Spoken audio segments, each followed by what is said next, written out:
সালামুন আলাইকুম তিবিতুম মুবারাকাতান তৈয়িবা রব্বি আউযু বিকা মিন হামাযাতিশ শায়াতিন ওয়া আউযু বিকা রব্বি আইয়াহদুরুন সুবহানাকা লা ইলমা লানা ইল্লা মা 'আল্লামতানা ইন্নাকা আনতাল আলিমুল হাকিম সুবহানা রাব্বিকা রাব্বিল ইজ্জাতি আম্মা ইয়াসিফুন ওয়া সালামুন আলাল মুরসালিন আলহামদুলিল্লাহি রাব্বিল আলামিন।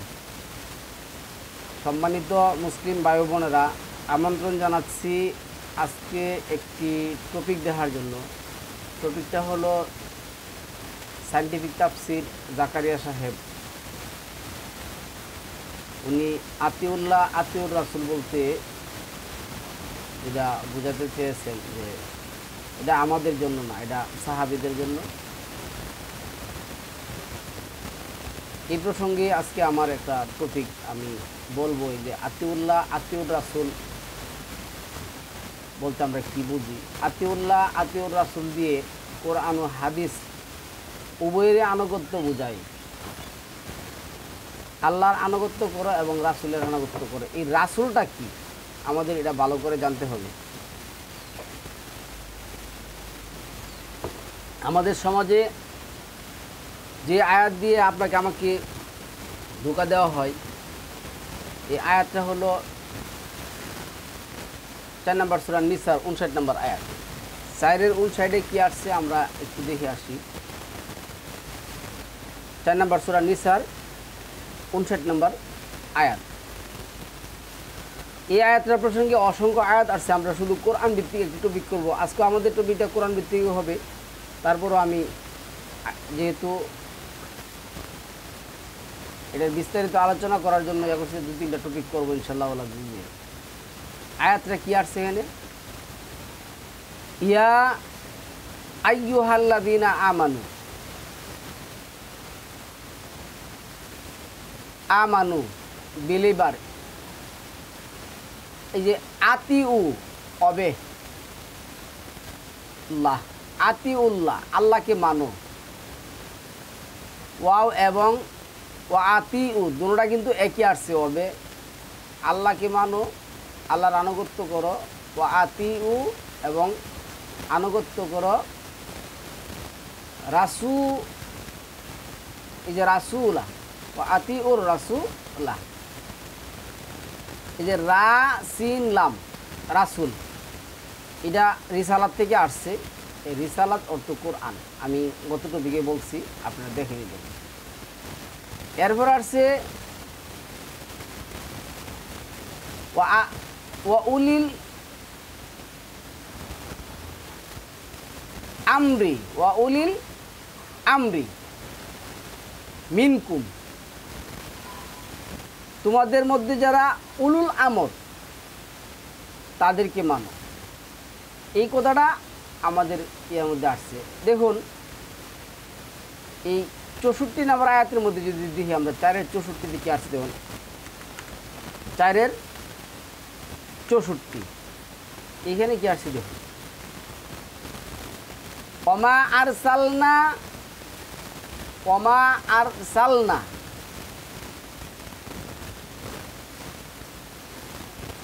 আমি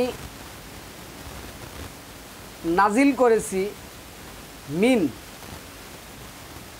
মির রসুলি মেসেঞ্জার,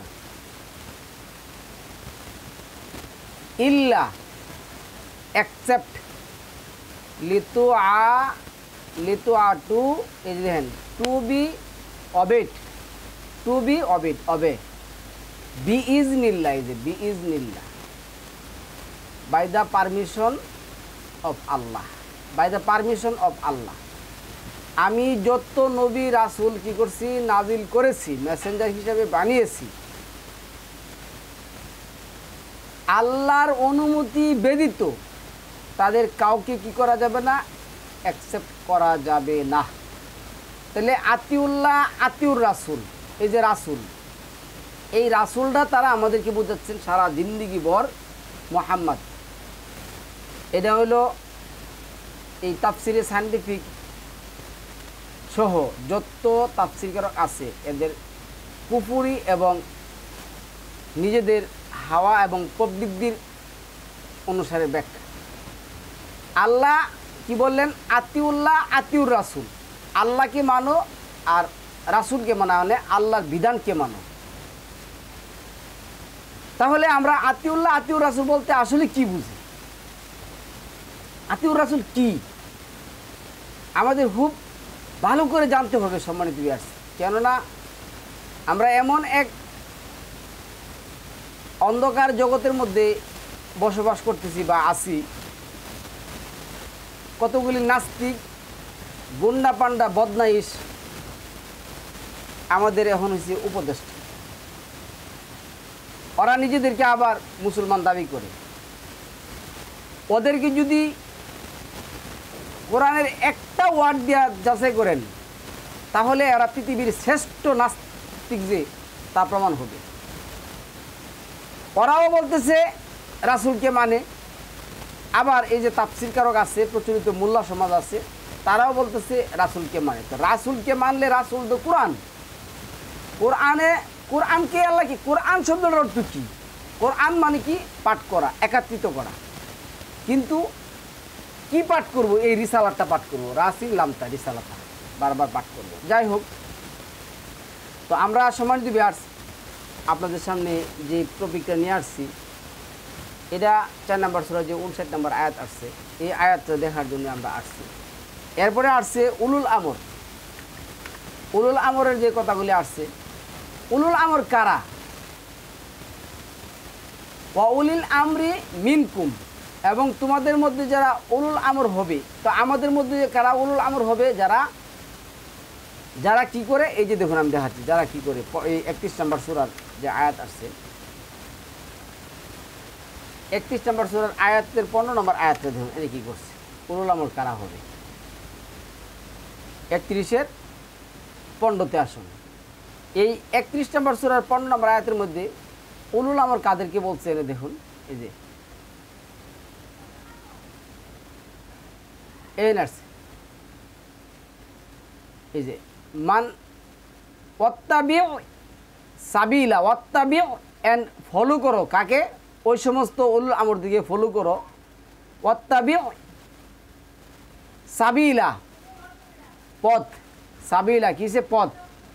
মান হো আনা, ট্রান্স, আনা বা ট্রান্স ইলাইয়া, তুমি।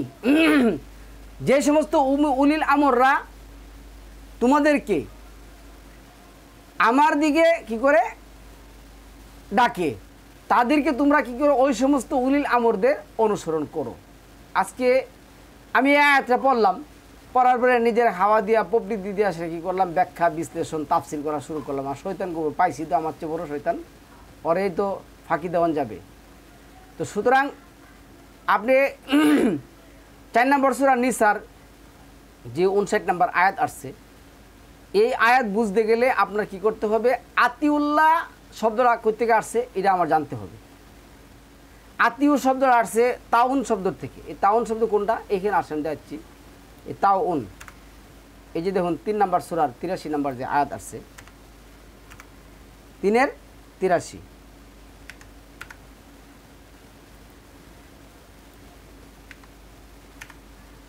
আচ্ছা 82-83 আমি হয়ে যাচ্ছি। এই যে এনে কি আসছে দেখো, এই যে আফা গায়রা দীনিল্লাহি, আফা গায়রা দীনিল্লাহি ইয়াবগুনা ওয়ালাহু আসলাম। এই যে আসলাম, সাবমিটেড, আসলামা সাবমিটেড, মান হোয়াট এভার ফিস সামাওয়াতি ওয়াল আরদ, ফিস সামাওয়াতি ওয়াল আরদ, আসমান এবং জমিনে যা কিছু আছে, কি বলে? তাও আন, তাও আন ওয়া কারহান ওয়া ইলাইহি ইউরজাকুন। তাহলে ইচ্ছায় এবং অনিচ্ছায়, ইচ্ছায় এবং অনিচ্ছায় আমরা কি করলাম? আনুগত্য করলাম কার? মহান আল্লাহর। তাইলে আত্মীয় শব্দটা তাওউন শব্দ থেকে আসছে। তাওউন শব্দটার অর্থ কি? তাও আন, তাওউন, ইচ্ছায় এবং অনিচ্ছায় আল্লাহর কি করতে হবে? আনুগত্য করতে হবে। তাছাড়া আপনি দেখুন এখানে কি বলছে, এই 18 নম্বর সূরার 29 নম্বর আয়াতের মধ্যে, 18 নম্বর সূরার 29 নম্বর আয়াতের মধ্যে যে কথা আছে দেখুন, এখানে সালামুন আলা মুহাম্মদকে বলছে তুমি বলো অকুলিল হাক্ক, তুমি বলো অকুলিল হাক্ক, তুমি বলো সত্য মির রাব্বিকুম, আল্লাহর কাছ থেকে আসছে। ফামান শাআ ফাল ইউকমিন ওমান শাআ ফাল ইয়াকফুর ইন্না আ'তাদনা লিয-যালিমিনা নারান আহাতা বিহিম সুরাদিকুহা। এরপরে আসছে কি, সত্য আল্লাহর পক্ষ থেকে আসছে, এখন তোমরা মানো আর না মানো এটা তোমাদের ব্যাপার। তাহলে এইখানে ইচ্ছা আছে আর ওইখানে কিন্তু ইচ্ছা নেই।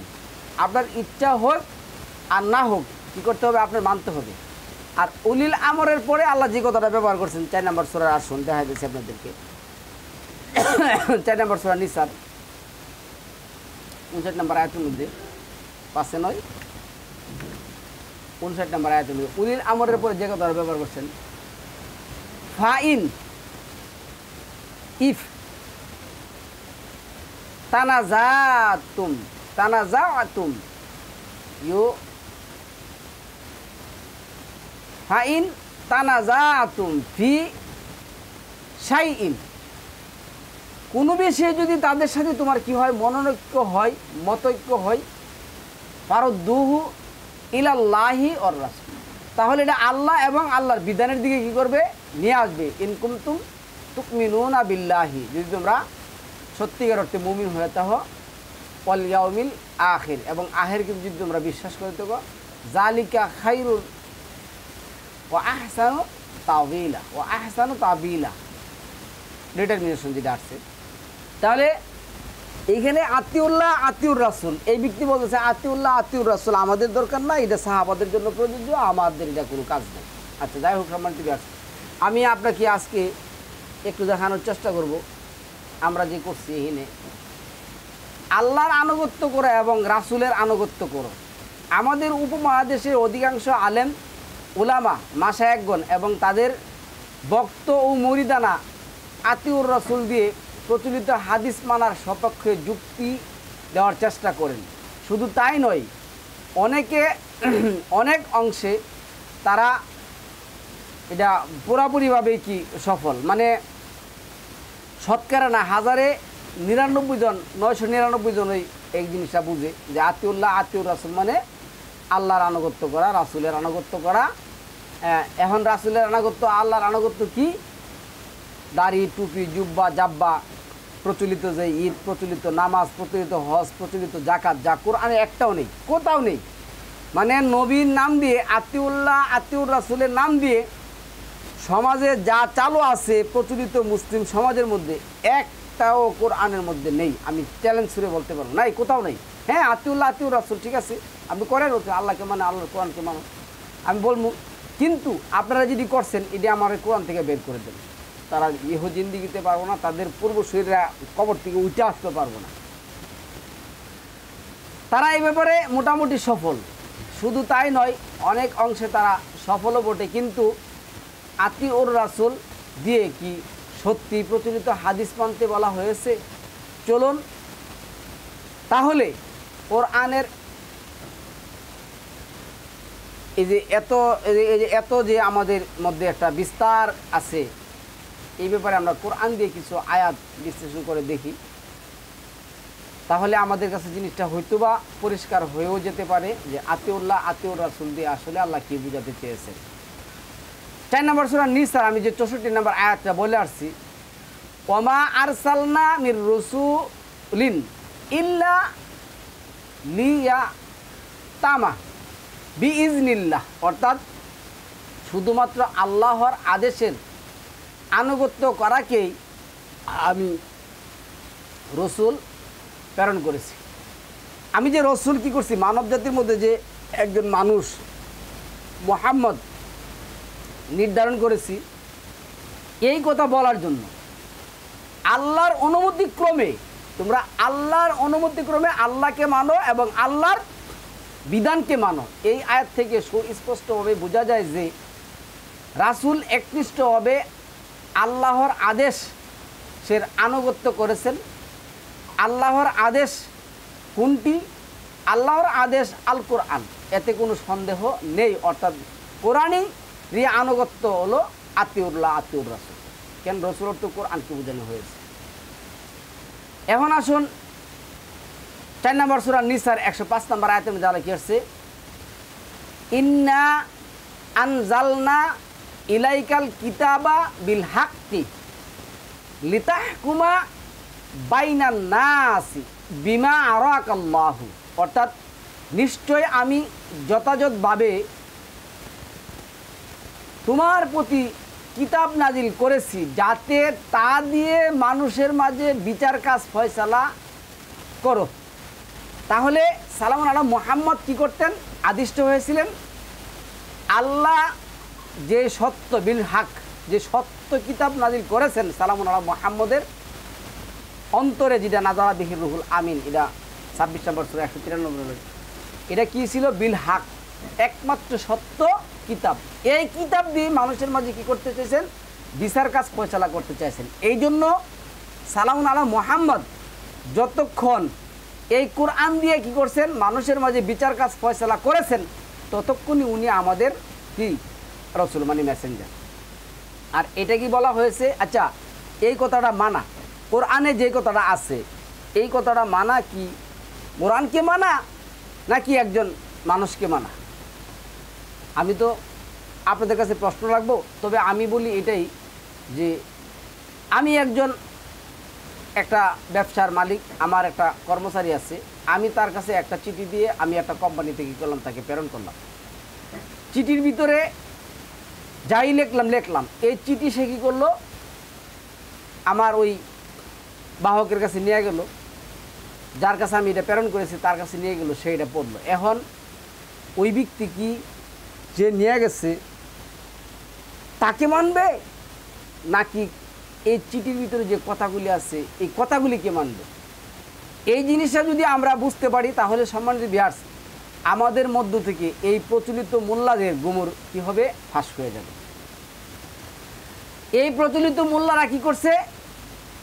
মালিকের চিঠি বাদ দিয়া, মালিকের চিঠি মানে মালিকের কোরআন বাদ দিয়া মুহাম্মদের নামে তারা কি করছে? হাজারো রকমের বই লিখতেছে, লিখে আসছে, লিখে গেছেন, তাদেরকে এখন অনুসরণ কথা বলা শুরু করছে। তাহলে সূরা কাহাব আয়াত নম্বর 45 এনে যেটা আসছে, আয়াত নম্বর 45, ফাযাক্কির বিল কোরআন মাইয়া খাফু ওয়াঈদ। অর্থাৎ যারা পরিণামের ভয় করে, মানে বিচার দিনের ভয় করে, আমাকে যারা না দেখে ভয় করে, তাদের কোরআন দিয়ে উপদেশ দাও। এই আয়াতে সুস্পষ্ট যে রাসূলুল্লাহকে আল্লাহ পাক কোরআন দিয়ে উপদেশ দিতে আদেশ করেছেন, আর রাসূলুল্লাহ সাল্লাল্লাহু আলাইহি সাল্লাম তাই করেছেন। অর্থাৎ সালামুন আলা মুহাম্মদ কোরআনেরই আনুগত্য করেছে। তাহলে সালামুন আলা মুহাম্মদ কী করছেন? কোরআনের আনুগত্য করেছেন। এখন আমি আমার বসে আমাকে পাঠাইলেন এক জায়গার মধ্যে, আমি মালটা নিয়ে গেলাম, কিন্তু উনি মাল কি করলেন?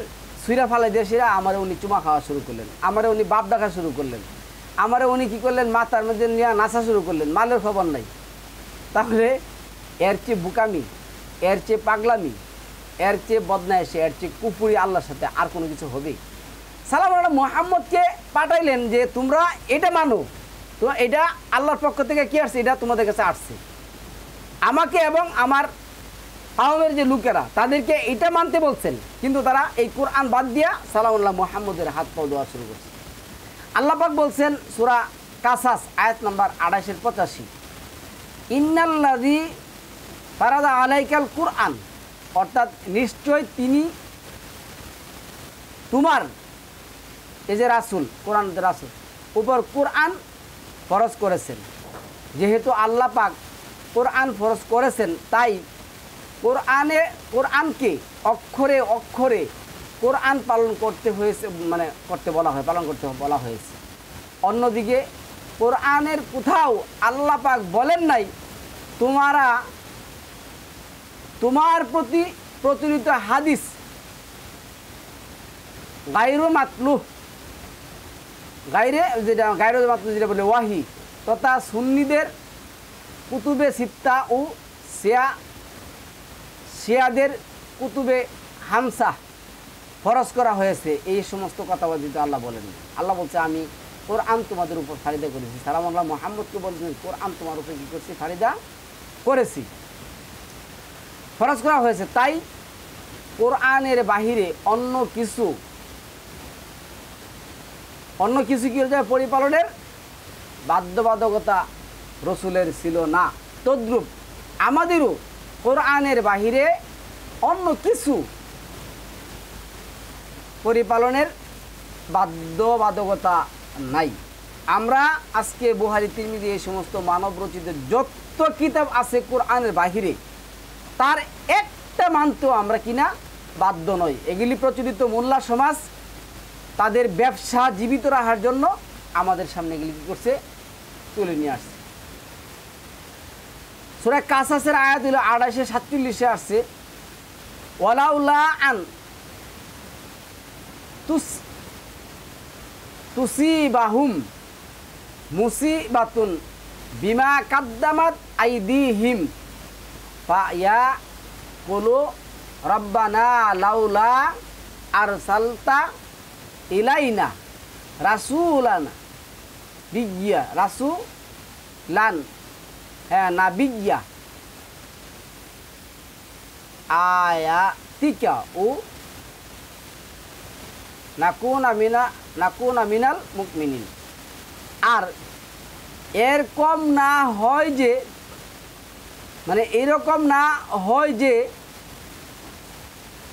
তাদের কর্মফলের কারণে তাদের উপর মুসিবত আসলে অতঃপর বলবে রব আমাদের কাছে কোনো একজন রাসূল পাঠালে না,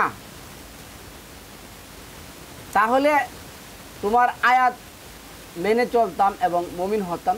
মানে এইখানে যে কথাটা আসছে এই 28 নম্বর সূরা 47 নম্বর আয়াতের মধ্যে আল্লাহ বলছে তাদের দুই হাতের অপকর্মের কারণে আমি যদি আযাব এবং গজব দিয়ে তাদেরকে কী করতাম, শেষ করে দিতাম, তাহলে তারা আমার কাছে আরজ করত হে আল্লাহ কেন পাঠালে না তোমার পক্ষ থেকে একজন নবী রাসূল, তাহলে আমরা তাদেরকে কী করতাম, মানতাম। এ কথা আছে না, আপনি 2847টা হইলে দেখুন এবং 20-134টা হইলে দেখুন কি বলা আছে, তাহলে মানতাম, পাঠ করতাম আমরা তোমার আয়াত, তোমার আদেশ এবং নিষেধ।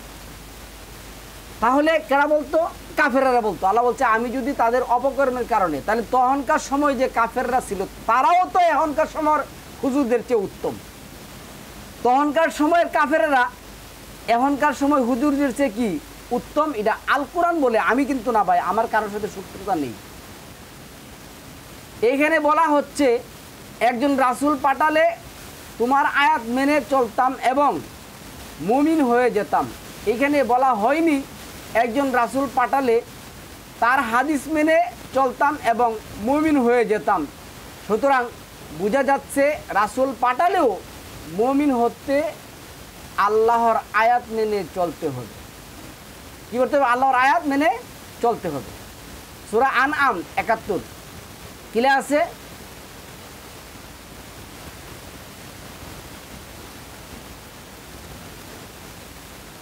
ইন্না হুদাল্লাহি কুল ইন্না হুদাল্লাহি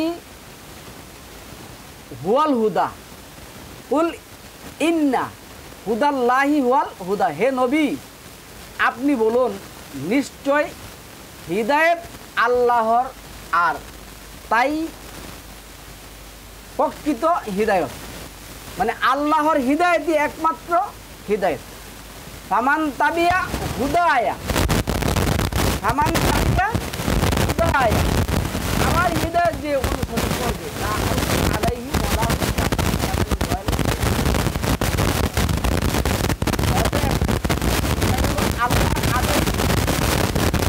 আনুগত্য করার অর্থই রাসূলের আনুগত্য করা।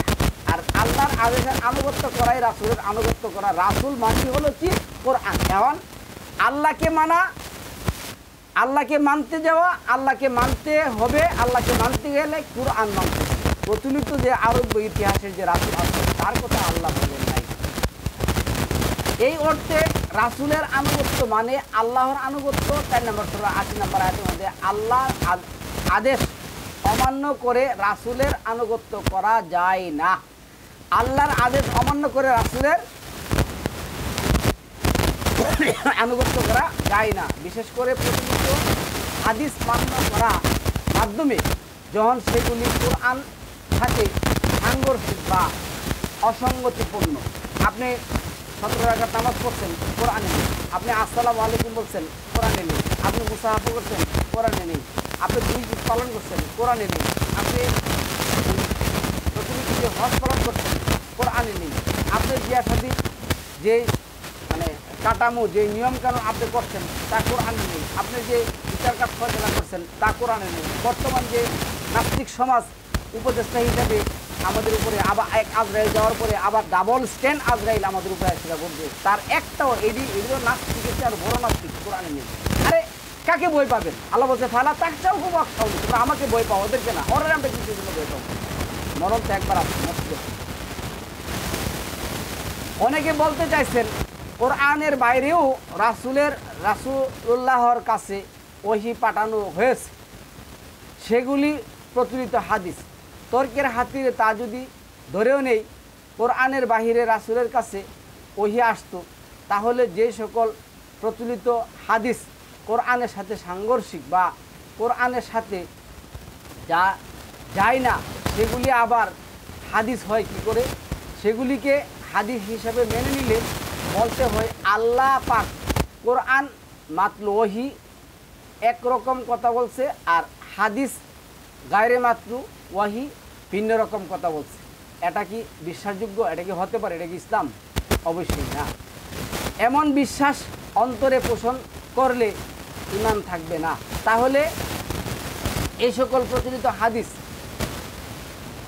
মানতে গিয়ে আমরা কি হর হামেশাই ঈমান হারিয়ে ফেলেছি এবং ঈমান হারা হয়ে আমরা মৃত্যুবরণ করেছি? এই জন্য আজ প্রায় 1200 বছর ধরে আমরা আল্লাহর সাহায্যে বঞ্চিত। কারণ আল্লাহ সাহায্য মুর্শিদদের সাথে নয়, বরং মুমিনদের সাথে। এটা 24 নম্বর সূরার 55 নম্বর আয়াত, 30 নম্বর সূরার 47 নম্বর আয়াত। আচ্ছা, অনেকে ওলামা মাশায়িখগণ বলে থাকেন বা প্রচার করেছেন আল্লাহর বিধান এবং রাসূলের বিধান ভিন্ন বিধান, তাই আল্লাহর দেওয়া বিধান ও রাসূলের দেওয়া বিধান দুটোই মানতে হবে। কিন্তু বিধানদাতা যে একমাত্র আল্লাহ তা তারা বেমালুম বলে যাচ্ছেন। কোরআনের অনেক অনেক আয়াতে এই কথাটা কি আসছে, উল্লেখ আছে। এই ব্যাপারে আমি কয়েক দুইটা আয়াত বলতেছি। এই যে দেখুন 18 নম্বর সূরার 26 নম্বর আয়াতের মধ্যে যেটা আসছে, ওয়ালা ইউশরিকু ফি হুকমিহি আহাদা, অর্থাৎ তিনি আল্লাহ তার হুকুমে কাউকে শরীক করেন না। তিনি আল্লাহ তার হুকুমে কাউকে শরীক করেন না। সূরা বাকারার আয়াত 83 আল্লাহ বলছেন ওয়াইজ আহাজনা মিসাকা বানি ইসরাঈল আল্লাহ তা'বুদু ইল্লাল্লাহু, অর্থাৎ যখন আমি বানি ইসরায়েলের থেকে প্রতিশ্রুতি নিলাম আল্লাহ ছাড়া কারো ইবাদত করো না। ইবাদত করা অর্থ দাসত্ব করা, আর দাসের কর্তব্য মনিবের আদেশ নিষেধ মেনে চলা। আর মনিব আমাদেরকে কোরআনের মাধ্যমে তা জানিয়েছেন, তাই আমাদের অক্ষরে অক্ষরে কোরআন কী করতে হবে?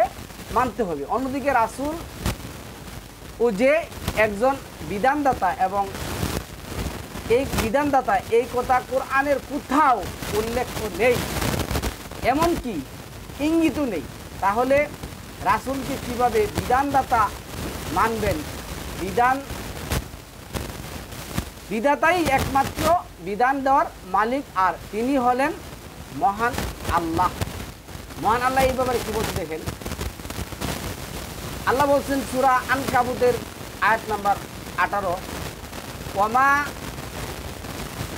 আলার রাসূল ইল্লা বালাগুল মুবিন, অর্থাৎ আমার রাসূলের দায়িত্ব শুধুমাত্র স্পষ্ট রূপে পৌঁছে দেওয়া। আমি যা নাজিল করেছি তাদের দায়িত্ব কি? স্পষ্টভাবে হিয়ানত না করে পৌঁছে দেওয়া। যেমন 3 নম্বর সূরার 130 নম্বর আয়াতে বলছে ওমা কানা লিনাবিয়্যিন আইয়াকুল্লাহ, কোনো নবীর পক্ষে জায়েজ নয় আমি যা নাজিল করছি তা কি করা? গোপন করা, পৌঁছে দেওয়া। আল কোরআন তথা আল্লাহর বিধিবিধান।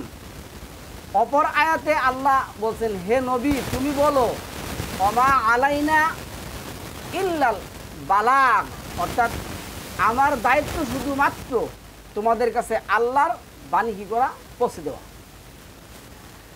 সূরা আহজাবের আয়াত নম্বর 46 যেটা আসছে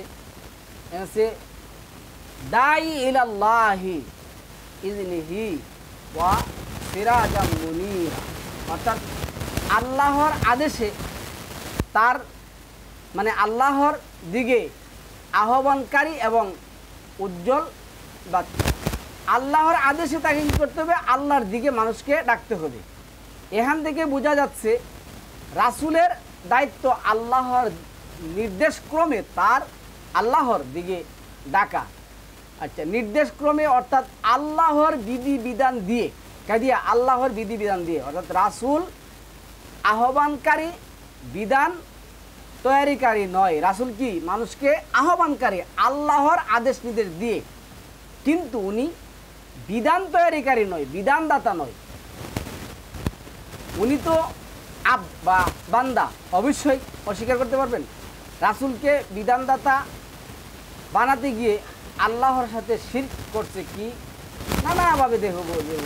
এই যে আতিউল্লাহ আতিউর রাসূল অর্থ যে আল্লাহর আদেশেই আনুগত্য করা, তা নিচের এই আয়াত বিশ্লেষণ দেখলে পরিষ্কার হয়ে যাবে। আমি একটা আয়াত এনে বলবো। সূরা আনফাল আয়াত নম্বর 20, ইয়া আইয়ুহাল্লাযীনা আমানু আতিউল্লাহা ওয়া রাসূল ওয়ালা তাওয়াল্লাউ আনহু, অর্থাৎ হে ঈমানদারগণ আল্লাহ ও তার রাসূলের আনুগত্য করো, তা থেকে মুখ ফিরিয়ে নিও না। এই আয়াত বলছে ওয়াতাওয়াল্লাউ আনহু, আনহু 1 বছর, অর্থাৎ যে জিনিস থেকে মুখ ফিরাতে নিষেধ করেছেন তা একটা জিনিস, আর সেটা হলো আল্লাহর বিধিবিধান আল কোরআন। যদি আল্লাহ এবং রাসূলের দুটি ভিন্ন ভিন্ন বিধান হতো তাহলে আরবি হতো দ্বিবচন আনহুমা, কি হতো? আনহুমা। তা কিন্তু হয়নি, তাই হেন হয়নি। সূরা আহজাব আয়াত নম্বর 36, ওমা কানা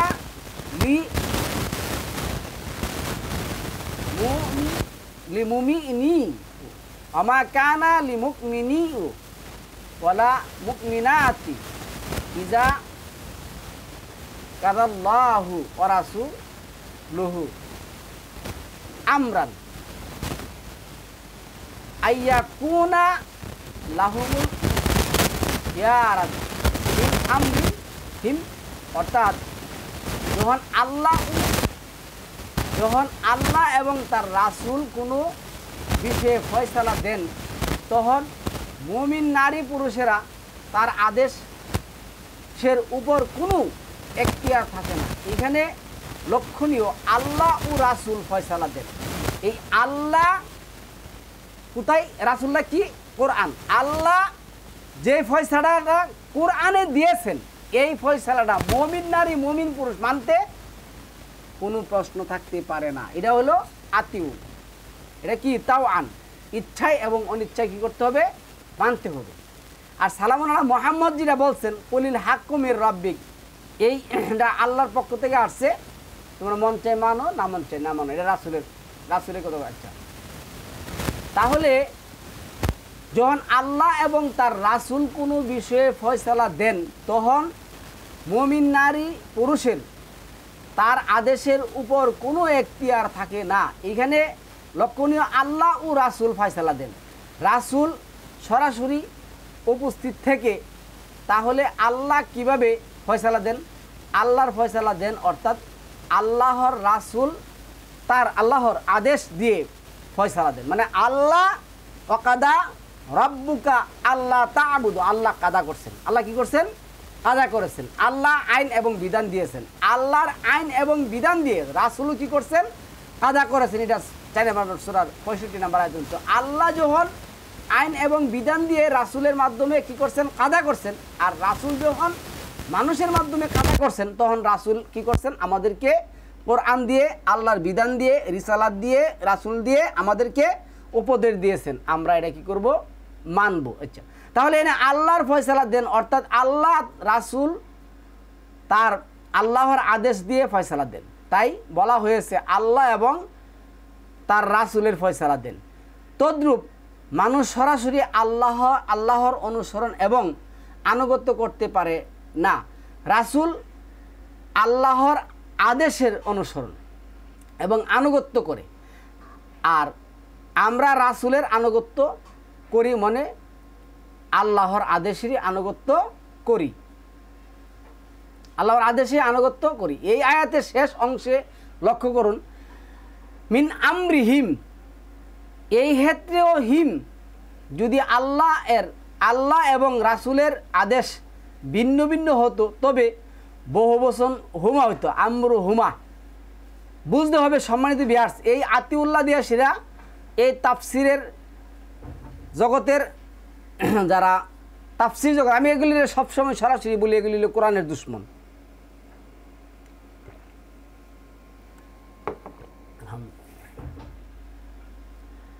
তাহলে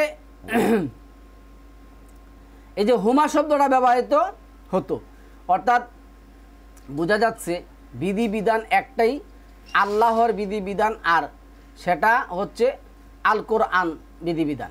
এখান থেকেও সুস্পষ্ট যে আল্লাহ ও রাসূলের আনুগত্য করার অর্থ আল্লাহর বিধানের আইনের আনুগত্য করা। এখন আমরা যদি বলি যে রাসূলের আনুগত্য আমরা করতে পারবো না, তাহলে তো ওরে পৃথিবীর নিকৃষ্ট কাফের ছাড়া আর কোনো কিছু বলা যাবে না, আর কিছু কি উপাধি দেওয়া যাবে? সুতরাং আল কোরআনকে শক্ত করে ধরতে বলা হয়েছে এবং তা স্মরণ রাখতে আদেশ দেওয়া হয়েছে। 43 আল্লাহ যেটা বলছেন, ওয়া ইন্নাহু লা যিকরুল লাকা ওয়া লিকাউমিকা ওয়া সাওফা তুসআলুন। প্রচলিত হাদিসকে শক্ত করে ধরতে বলা এবং স্মরণ রাখতে কোনো নির্দেশ কোরআনে নাই।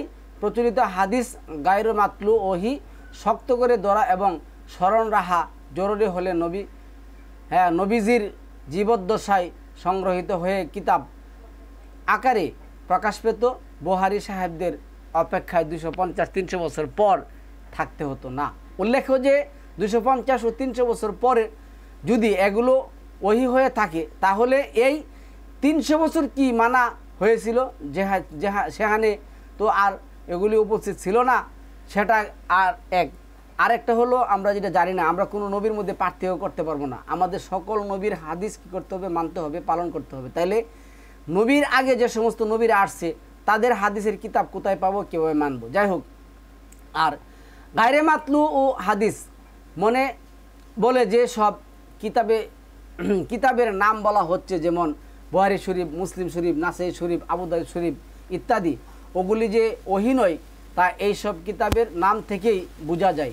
ওহী কিতাব কখনো কোনো মানুষের নাম হয়নি। তাই যদি হতো তাহলে তাওরাতের নাম হতো মুসা শরীফ, ইঞ্জিলের নাম হতো ঈসা শরীফ, কোরআনের নাম হতো মুহাম্মদ শরীফ, কিন্তু তা কইলে হয় নাই। সুতরাং হাদিসের কিতাব গায়রে মাতলু ওহী বলে যে দাবি করা হচ্ছে তা অসত্য। অনেক জাল হাদিস সহিহ হাদিস হিসাবে চালানোর প্রয়াস সূরা হাশরের 7 নং আয়াতের রেফারেন্স দিয়ে থাকে।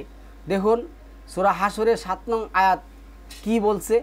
রাসূল তোমাদেরকে যা দেয় তা গ্রহণ করো এবং যা নিষেধ করে তা থেকে বিরত থাকো। এই আয়াতটি আপনি যদি সম্মানিত ভিউয়ার্স আমি বলি একটু বারায়াসীরা, আপনি যদি 1 নম্বর আয়াত থেকে 7 নম্বর আয়াত যদি পড়েন তাহলে আপনি কি পাবেন, এর খদিস বিশ্লেষণ পাবেন। এই আয়াতটিতে ভাই এর মালামাল বন্টনের বিষয়ে বলা হয়েছে, তা একেবারেই সুস্পষ্ট আগের 6 নং আয়াত থেকে। আর যদি তর্কের হাতিরে ধরে নেই যে বিধিবিধান গ্রহণের কথা বলছেন, তাহলে নবীজি আমাদের কোরআন দিয়ে গেছেন, প্রচলিত হাদিসের কিতাব নয়। হাদিসের কিতাব দিয়েছেন বুখারী সাহেব, মুসলিম সাহেব, দাউদ সাহেব প্রমুখ নবীজি ওফাতের 250-300 বছর পর। তাই রাসূল যা দিয়েছে সেটা গ্রহণ করো, শুধু কোরআনই গ্রহণ করতে বলছেন। আমি এই ব্যাপারে একটা আয়াত আপনাদেরকে বলছি, দেখুন এই ব্যাপারে একটা আয়াত 9 নম্বর সূরা তাওবার 58, 57, 58 নম্বর আয়াতে দেখাচ্ছি। দেখুন এখানে কি লেখা আছে, 9 নম্বর সূরা আত-তাওবার 58 নম্বর আয়াতটা দেখাচ্ছি, অথবা এই যে এখানে কি আছে দেখুন, এখানে আছে অমিনহুম মাইয়াল মিজুকা ফিস সাদাকাতি, আর তোমাকে সাদাকার ব্যাপারে দোষারোপ করে, ফাইন উতু মিনহা রাদু, ফাইন উতু মিনহা রাদু ওয়া ইল্লাম ইউতাউ মিনহা, যখন তাদেরকে তার থেকে দেওয়া হয় তারা কি হয়, খুশি হয়ে যায়, আর না দিলে তোমার কি করা হয়, কি করে দোষারোপ করে। ইজাহুম ইয়াস হাদুনা, তারা কি করে তোমাকে দোষারোপ করে। এখন আল্লাহ যেটা বলছেন, এই যে they are giving some of it, they are placed, but if not they are inject, যখন না দেওয়া হইতে তখন আল্লাহ এই যে বন্টনের ব্যাপারে এটা ওই আয়াত আসছে কি, আল্লাহ বলছে মা আতাকুম রাসূল ফাহুজুহু আমা নাহাকুম আনহু ফান্তাহু, এই যে তোমরা খুশি হচ্ছ দিলে, না দিলে তোমরা কি করছো, রাগান্বিত হচ্ছ। সুতরাং আল্লাহর বিধান কি, রাসূল তোমাদেরকে যা দিয়েছে তাই তোমরা কি করো, মানো, যা দেয় না তা থেকে তোমরা বিরত থাকো। তাহলে রাসূলকে এরা দোষারোপ করতো তাদের মধ্যে। এখনকার যারা কোরআনের নামে, কোরআন মানার নামে, হাদিসের নামে যারা এই কিচ্ছা কাহিনীগিরি করে, তারা এই আয়াতের দলিল পেশ করে। তারপরে আল্লাহ বলছেন সূরা আনআম আয়াত হইল 19, কুল ইউহিয়া ইলাইয়া হাজাল কোরআনু লিইউনজিরাকুম বিহি ওমান বালাগা, অর্থাৎ বলো আমার কাছে এই কোরআন ওহী করা হয়েছে, ওয়া উহিয়া ইলাইয়া হাজাল কোরআন করা হয়েছে, এ দিয়েই তোমাদের সতর্ক করার জন্য, এবং যাদের কাছে এটা পৌঁছেছে, যাদের কাছে এটা পৌঁছছে তারা কি করবে, কোরআন দিয়ে উপদেশ দিবে, সতর্ক করবে, এবং আমাকে এই নির্দেশই করা হয়েছে, এই কোরআনে আমার কাছে কি করা হয়েছে, নাযিল করা হয়েছে। তাহলে মা আতাকুমুর রাসূলু ফাহুজুহু আমা নাহাকুম আনহু ফান্তাহু, কখনো এই কথা বলতে প্রচলিত এই সমস্ত মানুষের বানানো কোনো কিছুকে বোঝায় না। তারপরে সম্মানিত ভিউয়ার্স, এনে যে কথাটা আল্লাহ বলছেন, এই যে মানে কোরআনের বাইরে প্রচলিত হাদিস ওহী করা হয়েছে এমন কোনো আয়াত কোরআনে নাই, অর্থাৎ গায়রে মাতলু ওহী প্রচলিত হাদিসে এগনিস্ট এই যে করা হয়েছে, এগুলি সম্পূর্ণভাবে কি করতে হবে, আমাদের অস্বীকার করতে হবে। আল্লাহ বলছেন সূরা আরাফ আয়াত নাম্বার 3, তোমাদের প্রতি তোমাদের রবের তরফ থেকে যা নাজিল করা হয়েছে, কি করা হয়েছে, ওয়া উহিয়া ইত্তাবিউ মা উনজিলা ইলাইকুম মির রাব্বিকুম, তোমাদের রবের পক্ষ থেকে তোমাদের কাছে যা নাজিল করা হয়েছে তোমরা তার অনুসরণ করো, তা অনুসরণ করো। তাছাড়া অন্য কোনো আউলিয়ার অনুসরণ করা যাবে, মানে দুনিয়ার কোনো মানুষের কোনো কিছুর অনুসরণ করা যাবে না। এখানে অন্য কোনো আউলিয়া দিয়ে কোরআনের বাইরে প্রচলিত হাদিস সহ অন্য সব কিছুকে বোঝানো হয়েছে। সুতরাং কোরআনের বাইরে অন্য যত কিছু আছে কোনোটাই কি করা যাবে না, অনুসরণ করা যাবে না। হ্যাঁ, এই আয়াত থেকে সুস্পষ্ট যে কোরআনের বাইরে আর কিছুই মান্য করা যাবে না, অন্য কিছু মান্য করতে কোরআন নিষেধ করেছেন।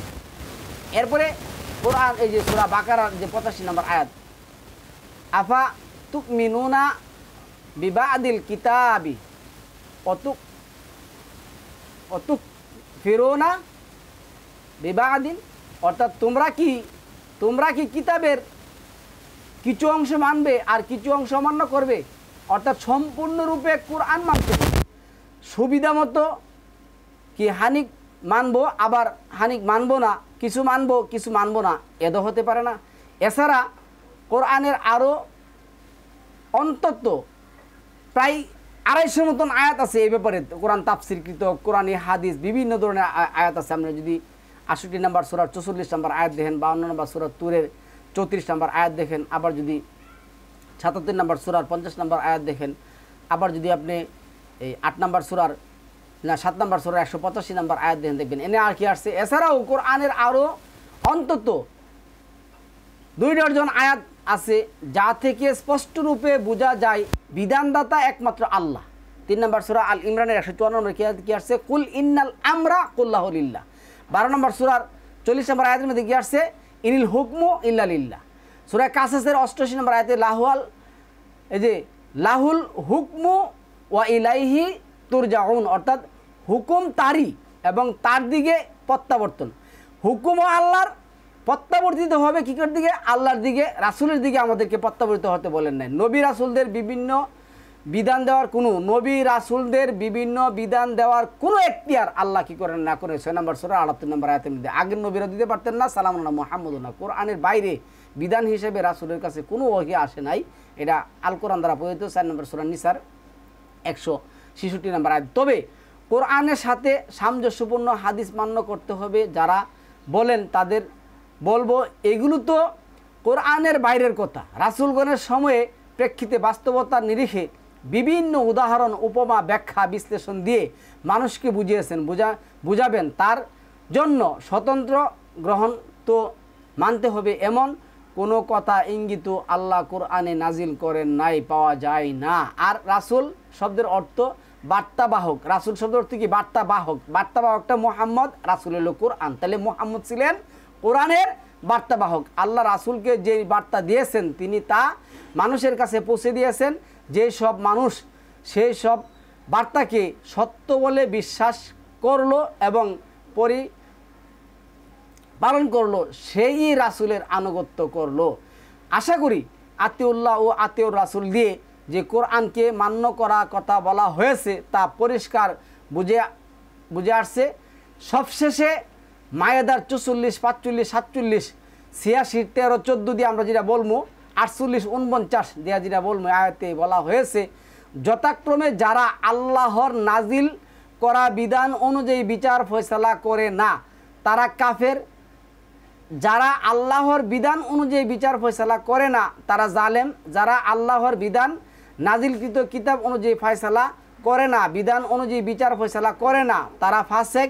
এখন প্রশ্ন হচ্ছে, এই আয়াতগুলি যদি রাসূলের উপর প্রযোজ্য হয় তবে উনি কি কোরআনের বাইরে গিয়ে বিধান দিতে পারেন? যেমন আমরা বলি কোরআনে 654 আছে সালামুন আলাইকুম, আল্লাহ বলছেন, রাসূল বলছেন না আমি সালামুন আলাইকুম বলবো না, আমি বলবো আসসালামু আলাইকুম। সম্পূর্ণ মিথ্যা এবং বানোয়াট কথাবাদী সম্মানিত বিয়ার্স।